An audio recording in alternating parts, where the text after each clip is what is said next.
Okay, so welcome guys to Ancient Greece Part 1. And what we're kind of focusing on is Module 4. Module 4, instead of talking about multiple civilizations, Module 4 really talks about just one civilization, Ancient Greece. So it goes into a lot of detail on Ancient Greece. So what we do is we divide it into two parts. So part 1 of Ancient Greece is going to talk about the rise of Ancient Greece, the democracy in Athens, and the two city-states of Sparta and Athens and how they were different. Part 2 that we'll focus on next time, after the break, we'll focus more on the different wars, on Alexander the Great, and on some of the Greek gods and culture. Okay, but today this is the part that we're going to focus on. So just real quick, we're going to go over the procedures again. Once again, we want you to stay focused while you're here. We want you to participate during those pop quizzes, right? Hopefully you guys are raising your hands and answering the questions. Use the chat for lesson purposes only. Always be respectful to one another. Do not leave the lesson early unless you absolutely have to. And make sure we follow the Microsoft Team rules. Sorry. So the first rule is to turn your camera off and your microphone. If you want to speak, go ahead and click the raise hand button. I will go ahead and call on you. And when I call your name, you can unmute yourself and speak. And then when you're done, you can remute yourself and lower your hand. And then most importantly, our most important rule of this entire live lesson is, of course, learn lots, right? We want to make sure that you are definitely learning while you are here. All right, so let's look before we get too much into it at the actual learning goal. The learning goal for this module is pretty much obviously about Greece. It says how is Greece's geography? How does it affect travel and trade? Analyze the government of Greece, past and present, and identify the citizenship rules and describe the social classes of Sparta. Okay, so those are some of the things that we want to make sure you walk away knowing after this lesson. So right now, a lot of you might be at the 1 or the 2, and that's completely fine if that's where you are. And hopefully by the end of this module or this live lesson, you will be at the 3 or the 4 range. Okay, so first we're going to talk about the rise of ancient Greece. So the kind of cultures and people who came before the main ancient Greeks that we'll be spending the next few weeks on. So first, the origin. So Greeks used myths to explain everything around them. They had a strong interest in how things worked.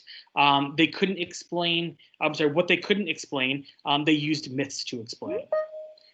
So it started, they started out as hunter-gatherers like most of the other societies that we've talked about. And civilization doesn't really begin to appear in the Greek peninsula and islands until other civilized cultures kind of come in and show those hunter-gatherers how to move to agriculture. The earliest Greeks developed in kind of small isolated pockets. And that is really because of the geography. Now we're going to talk quite a bit about Greek geography in this lesson. So it's located on a peninsula, just like right here in Florida, right? It's located in a peninsula. Of course, the Greek peninsula looks much different, but peninsulas are pieces of land that are surrounded by water on 3 sides. So in the case of Florida, right, we're surrounded by the Atlantic Ocean, and the Gulf of Mexico. But here in Greece, they're surrounded by the Aegean Sea, the Mediterranean Sea, and the Ionian Sea. So those are kind of the 3 bodies of water that make up that peninsula. It has huge mountains in the Greek peninsula, which also has these kind of deep, flat valleys. But traveling across the land in Greece would not have been easy because you have to go up and over all of these mountains. So in the valleys of these mountain ranges is where the people actually settled and started their civilizations. So the climate was pretty mild. It was good for growing some crops, not so good for growing others, but they were able to grow in the Greek peninsula. Besides this peninsula, Greece is also home to hundreds of small islands, as you can see on that map. So the geography really allowed the Greeks not to develop into one big society like you see in Greece and in Mesopotamia, right? But instead, they kind of develop all these individual little, what we call city-states, okay? And using the sea is really the easiest way to get from one place to another, right? Instead of going over the mountains, right? Going around and stopping at the sea was the easiest way to get from point A to point B. So, like we said before, in the peninsula, they developed in the valleys, right? And on the islands. So, like we said, the easiest way to get there is by sea. So the Greeks, though, because of their geography, they become excellent sailors, and they're really known for their ability to take to the seas and sail from place to place. Now, each city-state has their own government, laws, and social classes. Okay, but all the city-states in the Greek region really have a common language, religion, and heritage. The culture is pretty much the same in all of them, but there are some definite differences between the different city-states, and we'll talk about a lot of those differences, at least in Athens Spartans, in part 3 of this live lesson. So let's look at the very first people that we know of that were kind of civilized in the region of Greece, and that's the Minoans. So the Minoans come from one of those Greek islands, not the peninsula, but one of the islands, and particularly the island known as Crete, which is Greece's largest island. The Minoans traded in that area around the Aegean Sea. So they traded with the earliest Greeks to the north, and they traded with the ancient Egyptians to the south. And their trade helped the Minoans spread their ideas to all of what would become Greece. And it led to a very distinctive writing system for all of Greece, and some unique architecture as well. Minoans slowly gained power and influence throughout their trading. Eventually, they spread their culture throughout the region, right? And it really is the main influence of Greek culture later on. Now, eventually, these Minoans, they disappear. We don't really 100% know why. It could possibly be a lot of those islands in Greece are volcanic, so it could very well have been a volcano that wiped a lot of them out. It could be an earthquake. It's a seismic area, which means it could have also been a tidal wave or a tsunami. And also the possibility of invaders, like for example, the Mycenaeans could have definitely come in and put an end to the Minoan culture. We just don't know. So the Mycenaeans are the other big civilization that comes to power after the Minoans that has a really big impact on what will become Greek culture later on. So after the Minoans go away, the new group takes over, right? These Mycenaeans. These people come from the north, and they really become the big power of the Peloponnesian Peninsula, which is kind of an area of the Greek peninsula. They conquered the Greek mainland and the island of Crete, which was the Minoan homeland. They traded just like the Minoans did, which kind of helped spread their culture across the region. They colonies in these city-states with like warrior-like kings. They traded with other Greeks, they traded with Egypt, and they even traded as far away as Mesopotamia. A group known as the Dorians from the north invaded the Mycenaeans and really ends up crippling them. So we do know how the Mycenaeans end, and that's really through a pretty violent invasion. So Greek culture really develops partly because of the Minoans who came first and the Mycenaeans who came second. It kind of blends together to form a unique culture that will eventually become Greece. And there's actually a third culture that gets influenced that we'll talk about on the next slide as well. So once the Mycenaean rule kind of goes away from the area of Greece, lots of things are lost. Writing's lost. There's very little trade, right? The area becomes impoverished. So it really leads to what we call the Greek Dark Ages. Okay, so it's not a good time once these early two influencers kind of disappear. So Greece falls into kind of disarray for a while.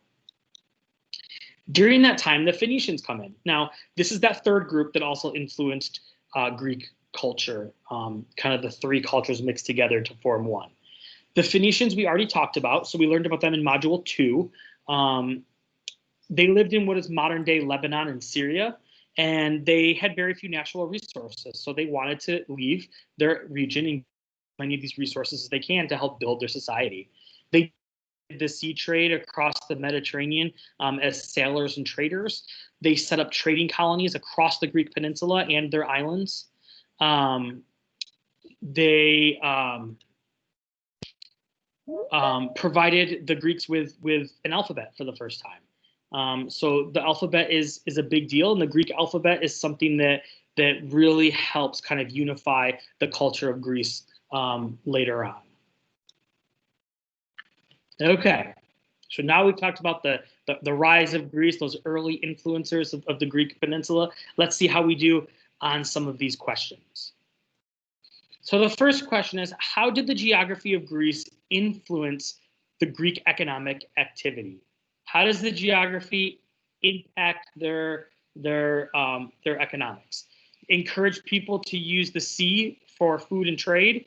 It encouraged people to create a vast irrigation system. It encouraged people to unify, to create large working farms, and it encouraged people to dissolve city-states in favor of a giant kingdom. So what do we think? Go ahead and raise our hands and we'll see which one do you think is the true one.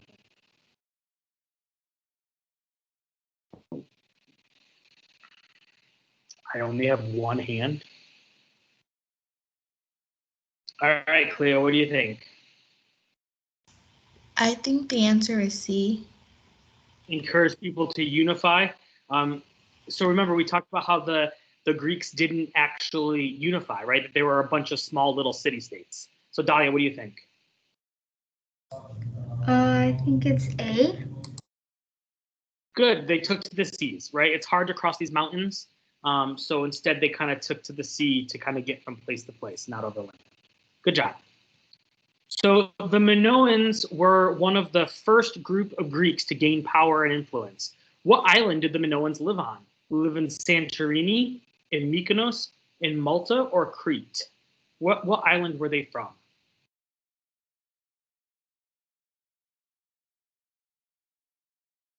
Ella, what do you think? D. D, Crete. I agree. Good job.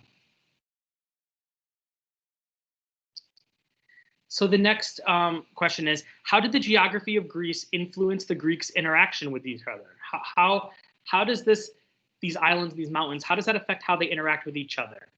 It led to the creation of a unified monarchy. It caused independent city-states to develop. It led to the Persian Wars, and it caused a Greek system of military rule to develop.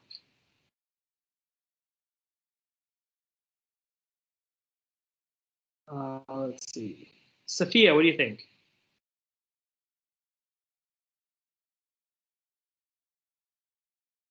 No? Okay. Jeriel, what do you think? B. B. I would agree. Good job. So the next question is, which of the following is not true of the Mysians? They came to power after the Minoans. So one of these is going to be not true, right? 3 of them are true, 1 is not true. They came to power after the Minoans. They traded with not just the Greek islands, but Egypt and parts of Mesopotamia as well. They developed the first ships that could sail on the oceans, which were used for trading. They met their decline because of sea raiders from the north. A lot of quiet kids today. We got 18 of you here, and I only see a couple people raising their hands. Dahlia, what do you think?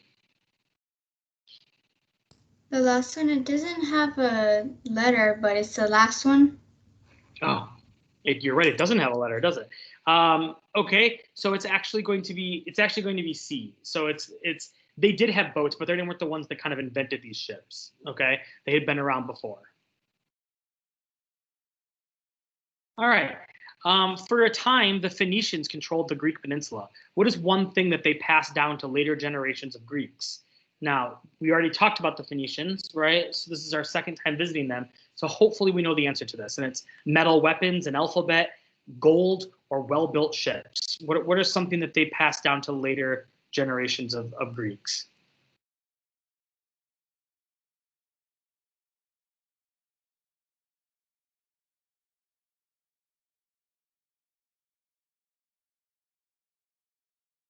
All right, Evan, what do you think?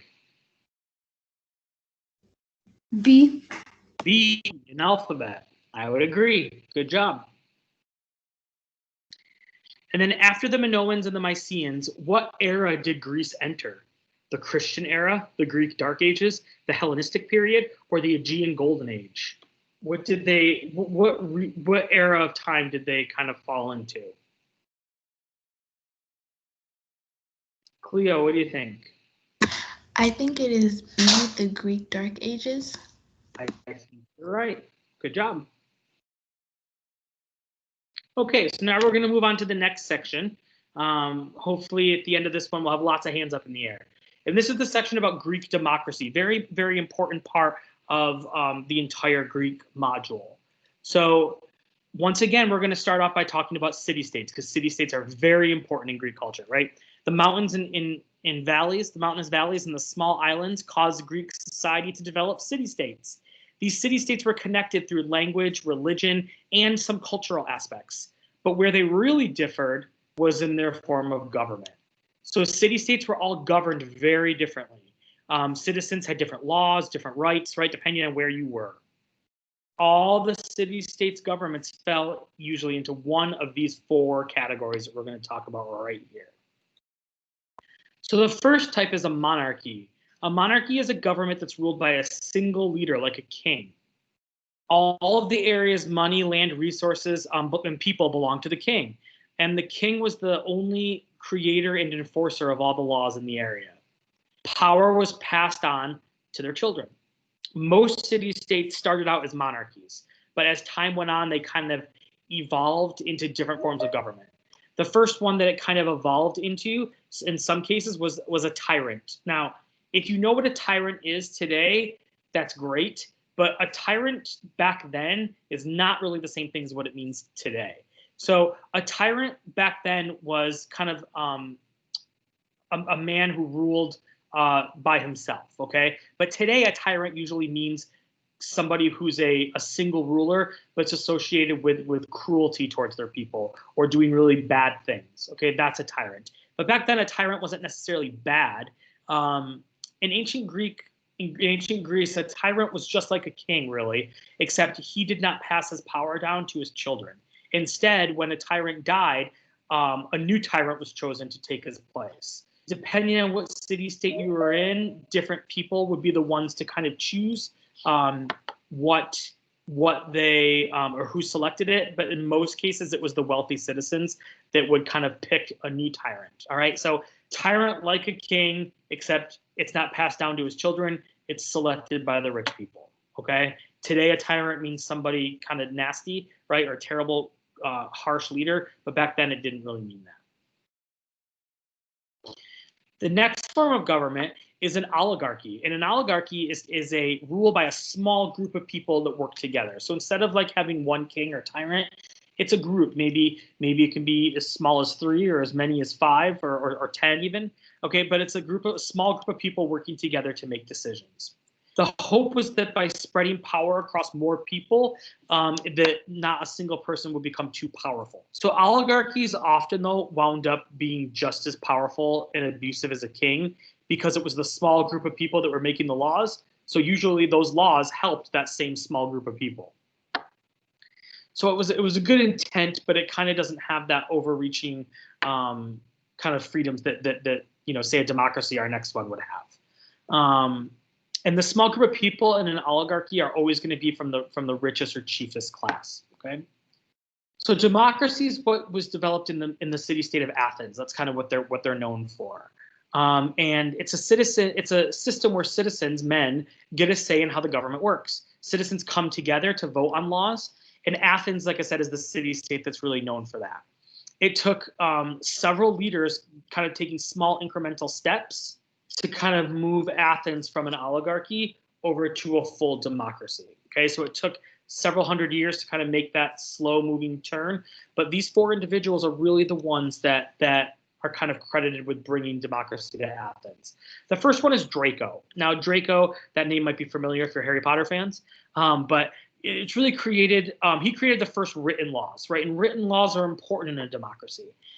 So not only was it the law, but the punishment that went with breaking that law was also part of this written code.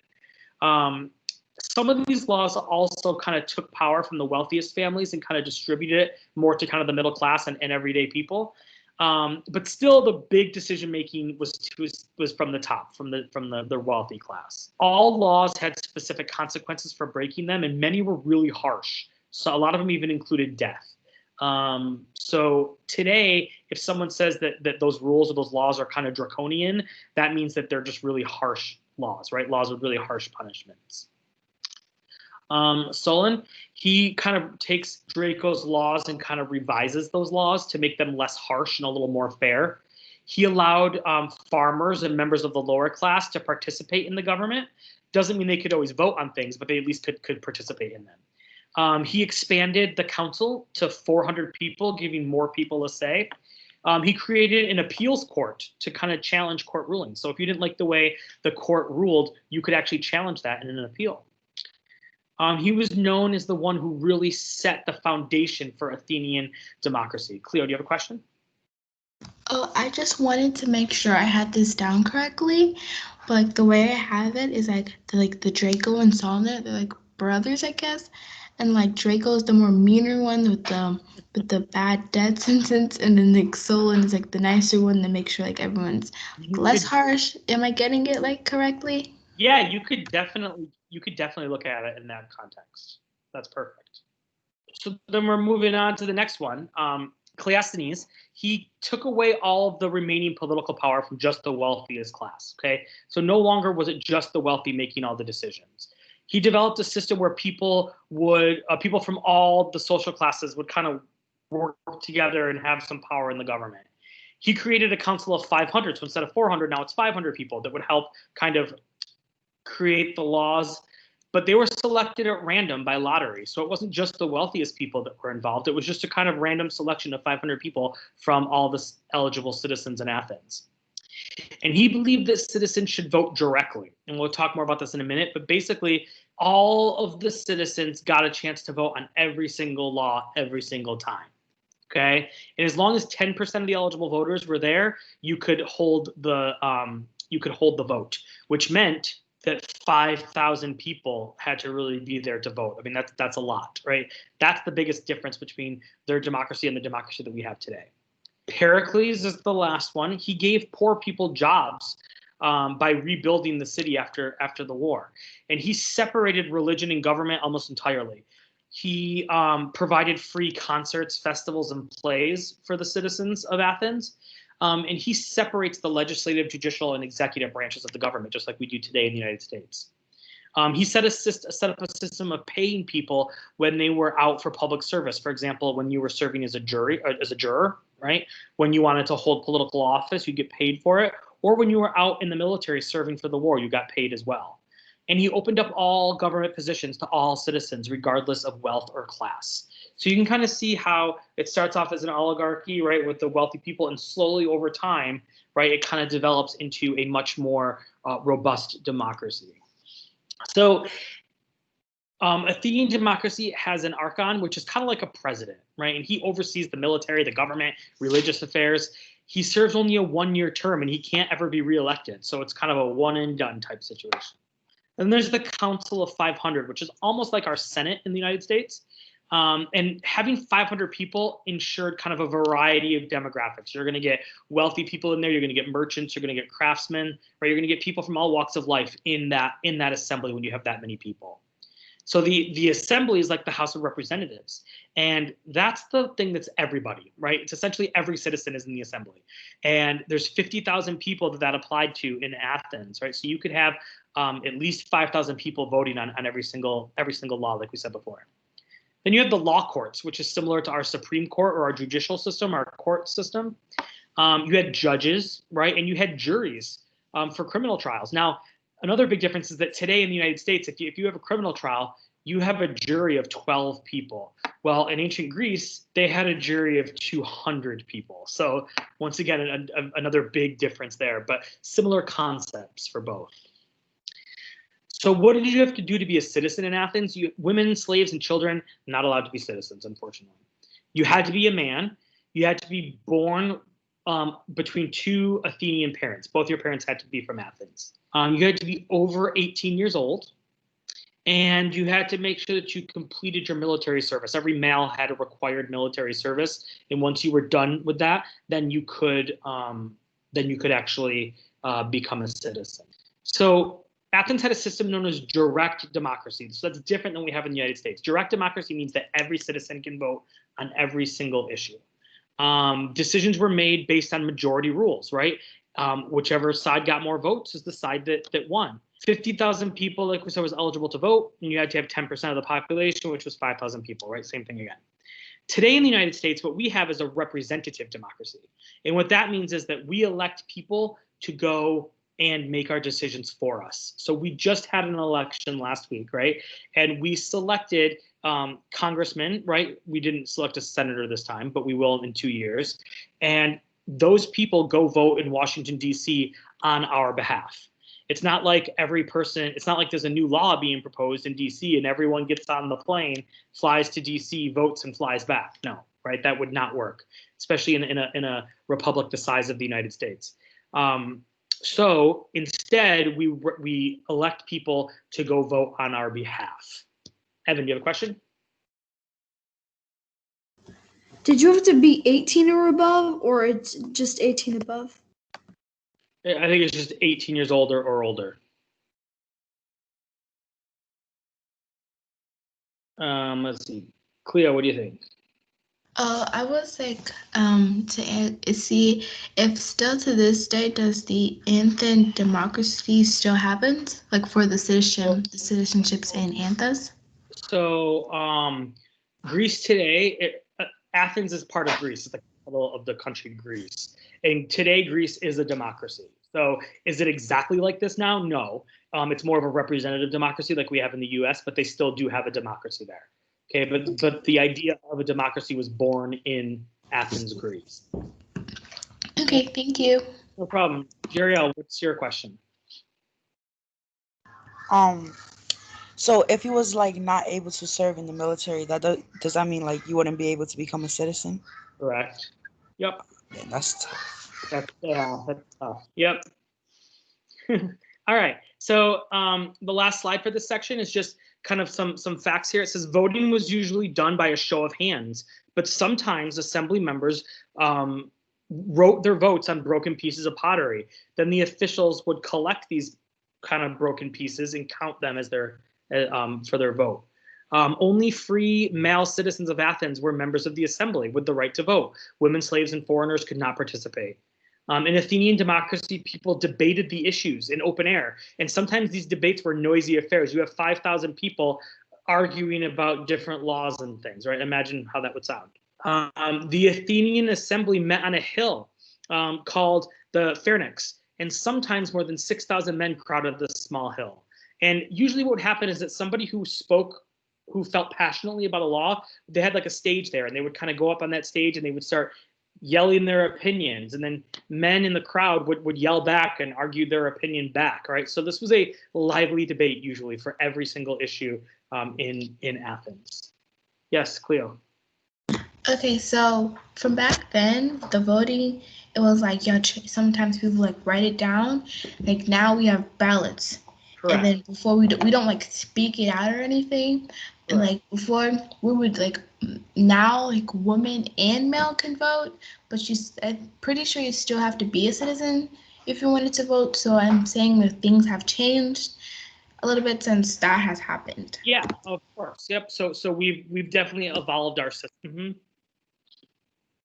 Okay, question time. Hopefully we get some more hands this time. Let's see.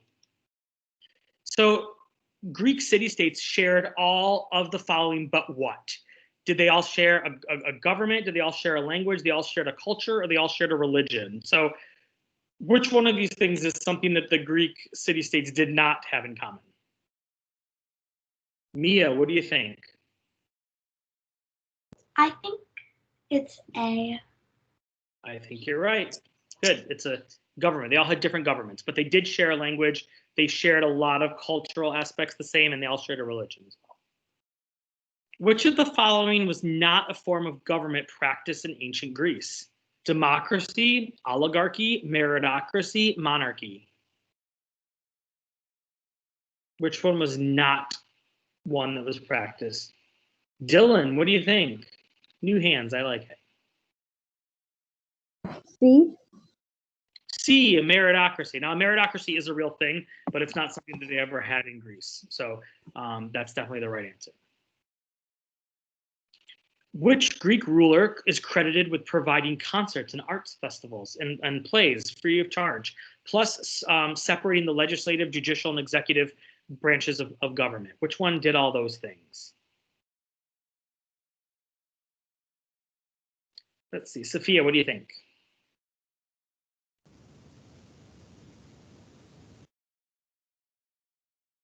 What'd you say? I think you. Go ahead. Tell me what you think.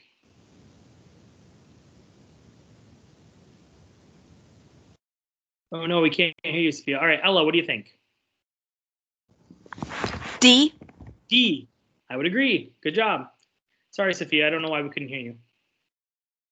Okay, which Greek government official overturned most of Draco's laws, established an appeals court, and gave more political power to the lower classes?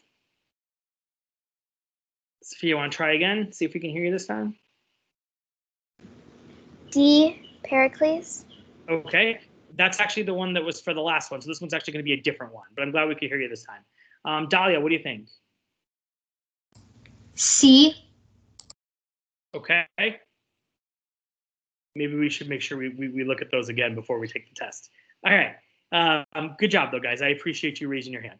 All right. So the next one is the U.S. government was influenced by Greek democracy. Which one of these is not? Should say not, guys. Which one of these is not true? So 3 of these are true. 1 of them is not. So which one is not true?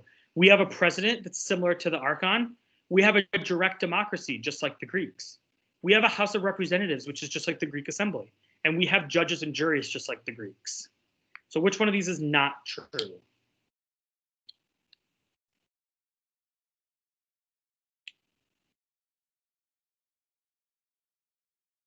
Jeriel, what do you think? Our presidents wasn't the same. Okay, so actually there's little differences to all of these, but one of these is really different from what we have. And the Archon and the president are actually pretty similar. Ella, what do you think? B. B, good. So we have a representative democracy, and they had a direct democracy, right, where everyone votes. And if you look, guys, the building there is the Capitol building, the U.S. Capitol building, and the White House also are both built kind of with Greek-style architecture, right, with all those columns and pillars. And that's actually done on purpose. So the U.S. built our governmental buildings to look a lot like these ancient Greek structures because we both had democracies. We based our system off of their ancient governmental system. So that was done on purpose. Ella, do you have a question? No? Okay. Sorry, cut out for a moment. I accidentally clicked the leave button. That's all right. No problem. You're back. Okay, so we're going to talk really quickly about your assignment. Assignment 4.02, okay? Assignment 4.02 is a chart. Now, it's actually a really big chart, but you don't have to fill out every column. There's actually just kind of random ones that are blank that you have to fill out, okay? I tell the kids you don't have to, but it helps me grading it if you fill it in using different colors than black, so I can see the ones that you fill in really easily. It stands out better, but you don't necessarily have to do that. All of your answers for this chart come directly from the readings. So what I suggest kids do is actually open up this chart and have it, so that way once you do the module readings, you can fill it out as you go. It makes this much easier, this actual assignment. So the democratic concepts chart traces the roots of the American political process back to ancient Athens. You have to fill in the blanks of the chart as you go through. So if the chart names a key idea, you'll need to explain how that key idea influenced the American process. After you've completed your chart, make sure that you answer the focus question at the bottom. Kids are notorious for skipping that focus question, and you have to do that. So make sure you do that. Okay. It's a pretty straightforward assignment. Usually kids do really well on it. It's just a matter of, like I said, making it easy for yourself and doing it as you do the readings initially. That helps. Jeriel, what's your question? So basically our democracy nowadays is like how it was in Greece, just slight different changes. So not all of Greece, just in Athens, that city-state, but it's very similar. Okay, thank you. So, yep. the founding fathers of America, that when they got the idea of how they wanted the government to work, they looked back in ancient Greece and saw how they did it and decided to model it after that. So there's definitely differences, but there's a lot of similarities. Okay, so let's now talk about our last section, section 3. We're going to talk about Athens versus Sparta, so 2 of these city-states. So we already discussed the how and why this city-state system developed in Greece, but there's actually other city-states too. It's not just those 2. So there's Athens, which is known for their democracy and their art and their philosophy. You have Sparta that we're going to talk about now, that's really known for their military and their warrior ways. Then you have Corinth, which is known as kind of the Greek problem solvers. You have Thebes, which is kind of the farmers of Greece, right? Olive oil, wine, wheat. You have Syracuse, which is the city-state that was really big on math and engineering. And then you have Rhodes, which is one of the island city-states. And Rhodes was really known for the Colossus of Rhodes, which was a giant statue. It was one of the ancient wonders of the world. Unfortunately, due to, we think, an earthquake, it collapsed and it's not there anymore. But it was allegedly quite impressive. We've got lots of writings and things about what it was like with this giant statue of Rhodes.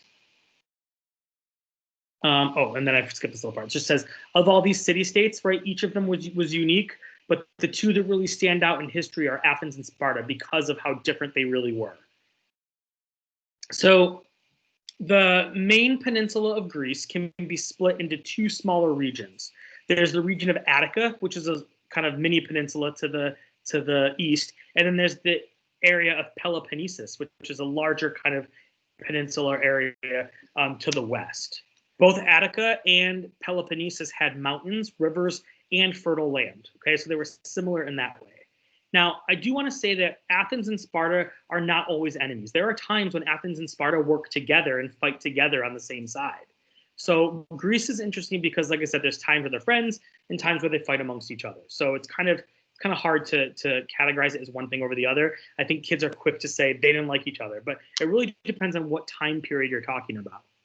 So Athens, guys, is located in the region called Attica, right, the region to the east, and it borders the Mediterranean and the Aegean Sea. So because of that, they were really good at, at sailing, at being sailors. So that's really what they're known for. They traded with Europe, Africa, the Middle East. Their geography allowed them to raise crops like wheat, barley, olives, and animals, particularly sheep. And the hills that were in Athens allowed for the Acropolis. And Acropolis is kind of a large walled hill where residents could seek shelter at the top. The Pantheon is the big temple structure at the top of the Acropolis in Athens. It's one of their big tourist attractions today as well. Sparta is in an area in Peloponnesus that's called Laconia. You don't really have to know that. But their geography allowed them to kind of be more dependent on the land. They weren't as quite attached to the sea, so that they grew a larger variety of crops. They had valleys in Sparta, and that allowed for the agora. An agora is like a flat clearing amongst mountains where citizens kind of created a marketplace where farmers could gather and do their business. So in Sparta, you have men, women, and children. The men only men could become citizens in Sparta. They had to fight in the army. It was required. Men could vote and take part in government. Women couldn't be citizens, but they could own land or property. Women managed the home and the farms. Children were raised to be tough, right? Weak children would have been killed at birth. Boys entered military training as early as 7 years old. And girls also went through some strength training because they believed that strong women would bear strong male children, right? So, and that was kind of their goal when they're so focused on the army. In Athens, it was a little different. Men could be citizens, right? Women, I use the term quasi-citizens. That's not from the readings, meaning that they really couldn't vote, but they did have a lot of other political rights, more so necessarily than in Athens, or in Sparta. But at the same time, women in Athens couldn't own property. So it was just a little kind of different there. Men only were allowed in the government. Men were either in the government, a merchant, a craftsman, or a farmer. Women were always expected to take care of the home, and boys learned to read and write, not just military training.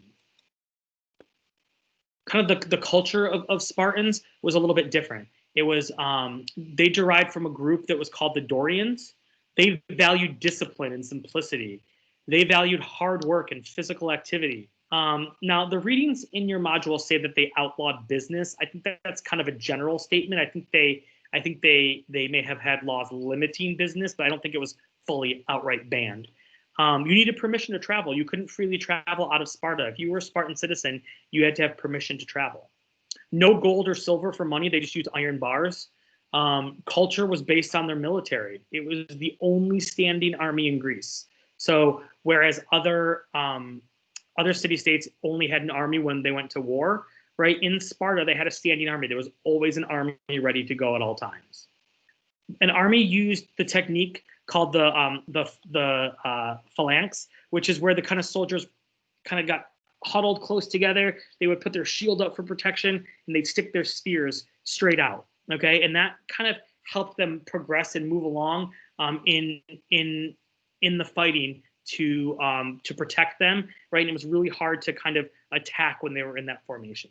Jeriel, what's your question? Wasn't Spartans known for their kick, like the kick that they does? Maybe, I don't know. It's possible.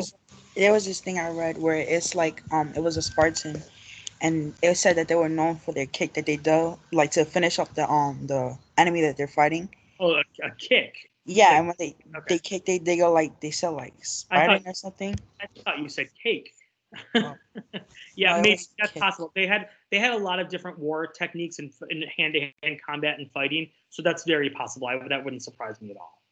Okay. All right, good. So the Athenian culture was a lot different. That kind of they derived their culture from a group known as the Lenonians. They had a major interest in reading, writing, and science. Not only were they big into government and theories and democracies, right? They also had a big fixation on art and philosophy. All males went to school. Men only served in the army during a time of war. They kind of experienced a golden age, right, where their culture really flourished and spread their ideals throughout much of the world. Architecture was really notable. They had temples and theaters. People really go to Athens in Greece to this day to really go look at some of those ruins. The Parthenon is a huge attraction for tourists all throughout Europe. And it was home to famous philosophers. Socrates is the big one. So the social classes. In Sparta, male citizens were at the top of the social structure. Men, trades and craftsmen, they could not vote though. Helots were kind of the enslaved workers, and they were often killed and had terrible lives. So if you ever find yourself in a time machine, you don't want to go back to Sparta as a helot. You'll have a terrible life. In Athens, though, the male citizens were at the top of the social structure, especially if you were the aristocrat or the wealthiest. You had freemen who couldn't vote, but they could still make a good living. You had merchants, people who sold things, and they could. Their numbers grew as Athens' power grew. Craftsmen as well, and they also had slaves too. You weren't necessarily born into slavery in Athens. Usually, you came as a prisoner of war if you lost in one of their wars. So the government, once again, in Sparta, they had an oligarchy for the most part, and it was ruled by a small group. Citizens could vote in an assembly. How much power they actually had was kind of debatable. An oligarchy usually selected two kings, so they kind of had a pair of kings that had most of the authority in Athens. Power was still always held by a very few number of people in Sparta, and power was always held by a very few number of people in Sparta. But they did have a stable military government, which is actually kind of unusual. Lots of times military governments can kind of fracture, but theirs was actually pretty stable. In Athens, like we discussed, they had a democracy and all citizens had power in that government. It started as an oligarchy, but then kind of worked its way into a democracy. And they used the majority rule system. All right, so now that we are well-versed on Athens Spartans, we're gonna do some true or false. Let's try to get through these pretty quickly. So true or false, like I said, if you get it wrong, nothing will happen to you, I promise. So it's okay if you raise your hand and see how well you can do on this. Everybody in Sparta was a warrior, true or false? Let's see. Ella, what do you think? Sorry, say again. False. False. I would agree, right? You have women that were not, right? Democracy got its start in Athens. True or false? Evan, what do you think? True. True, I would agree. Sparta was ruled by 2 kings. Dahlia, what do you think? True. I would agree. Famous philosophers lived in Athens. Cleo, what do you think? False. I think that one's actually true, right? We had Socrates that mentioned there. We'll actually talk more about the philosophers when we get to when we get to the next lesson, part 2 of Greece. Spartan men were in charge of everything. Ella, what do you think? True. Okay, that one's actually false, right? Because women were in charge of the home. Oh, right. Yeah. Besides that, the answer would have been yes. But Spartans fought all the time with other Greeks. Spartans fought all the time with other Greeks. Jeriel, what do you think? False. False. In fact, lots of times they were allied with other Greeks, right, including the Athenians. Athens was home to the Acropolis. Sophia. True. Good job. And finally, Athens and Sparta had different gods. Cleo, what do you think? I think false. Correct. All the Greeks had the same gods. All right. So which of the following about Sparta is false? So 3 of these are true. Which one is the false one? Women were not citizens but could own property. They valued discipline, hard work, and physical activity. They needed permission to travel outside of their city state. Men only served in the army during wartime.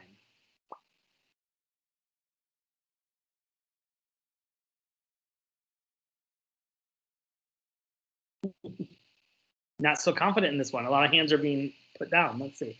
Jeriel, what do you think? Women were not allowed to own properties. Okay, that actually is true. But that's a good guess. Dahlia, what do you think? D.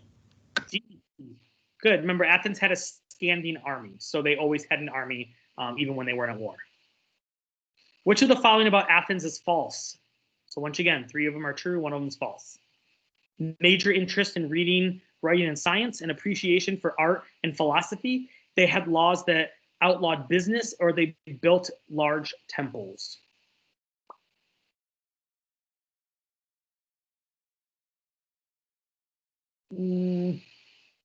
Let's see. Sophia, what do you think? A. A. So they did have a major interest in reading, writing, and science. So what else might it be? Let's see. Ella. C. Good. They actually encouraged business, right? And they had thriving marketplaces and things like that. All right, good job. And then what is Peloponnesus? Peloponnesus. Is it a region of Greece? Is it the Greek god of war? Is it a type of government? Is it a type of ship that moves fast over the ocean? Evan, what do you think?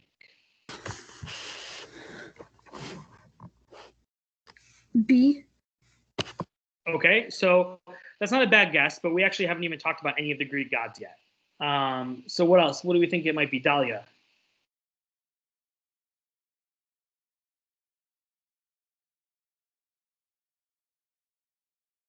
All right, Ella, what do you think? D. Nope. Okay, so Peloponnesus is one of the regions of Greece. So there was Attica, where Athens was, and Peloponnesus, where Sparta was. Okay, I don't think that's something you see on your test, but it's in the reading a bunch, which is why I included it. And then what is a X? A mythical bird, a military troop formation, a market to trade goods, a plant used as money in Sparta. Kason, what do you think? A. A mythical bird. So that's phoenix, which I think was there to kind of throw people off. But that's okay. Great guess, and I like that you participated. Thanks for raising your hand. Let's see, Cleo, what do you think? I say a military troop. I agree. It's that picture in the bottom left corner. Okay, good. Okay, now before we say goodbye, let's look at our 4.03 assignment.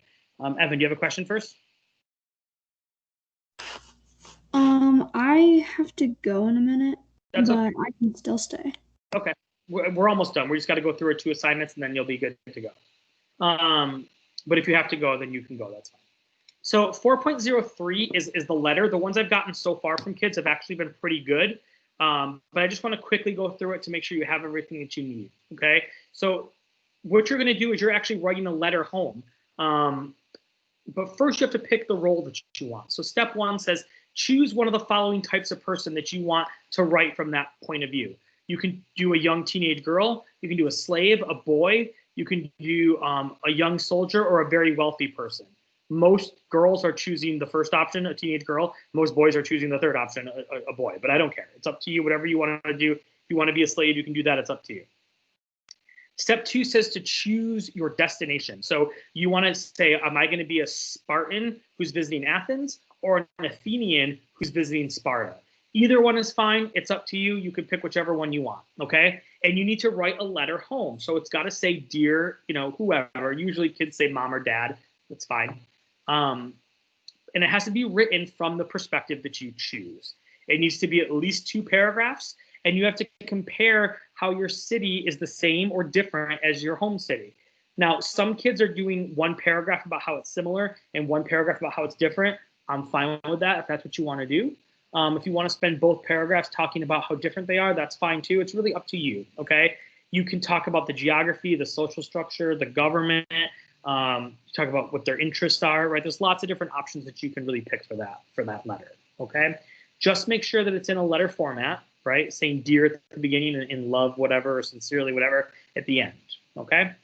You want to make sure that it is paragraphs, okay? But most kids are actually doing just fine with this assignment. Evan, do you have another question, or just forget to put your hand up? Okay. Now, if you are in the honors program, and some of you may not be, then you have to do both, right? You have to do this assignment and you have to do the honors assignment. So for this one, I'm going to go over it quickly, is just the brochure. So in this case, you're going to pick either Sparta or Athens, and you're going to create a travel brochure, right? Get people to come there. It has to be at least 3 paragraphs, and you want to describe what tourists can do in your city, right? The places they must visit, describe what you should wear, describe what the tourists should eat, and include 3 images or drawing about your city's cultures, okay? Kids asked if it could be modern day or back then, and I suggested it should probably be a modern day one, but where you discuss some of the historic things that you can see there, right, related to the history part. Okay, so our learning goal, right? Where do you fall now based upon this learning goal? Hopefully you guys are now at least at a 3, maybe some of you are at a 4, maybe you move from a 1 to a 2, but at least you're moving up, so that's a good thing. But take a second just to kind of think about where you may fall on that learning scale.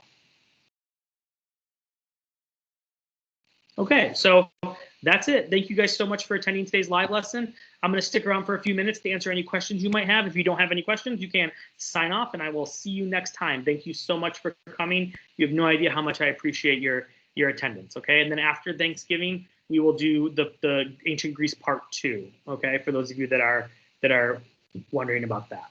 Okay, so if not, have a great day. Sophia, what is your question? Oh, you just put your hand down. Do you still have a question?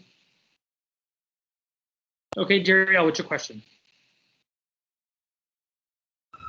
There's actually this game that I played when I was living in New York. It's an Assassin's Creed game, but it's based off of the Spartan and the Athenian and their war and stuff. Yep, that's a very popular topic. There's lots of movies about that and everything too.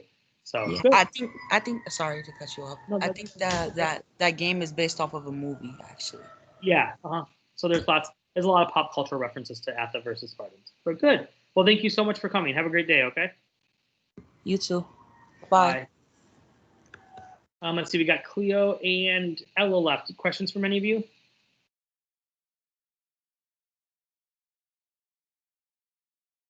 All right. Well, I'm going to end the meeting then. Have a great day, guys. Thank you so much for coming.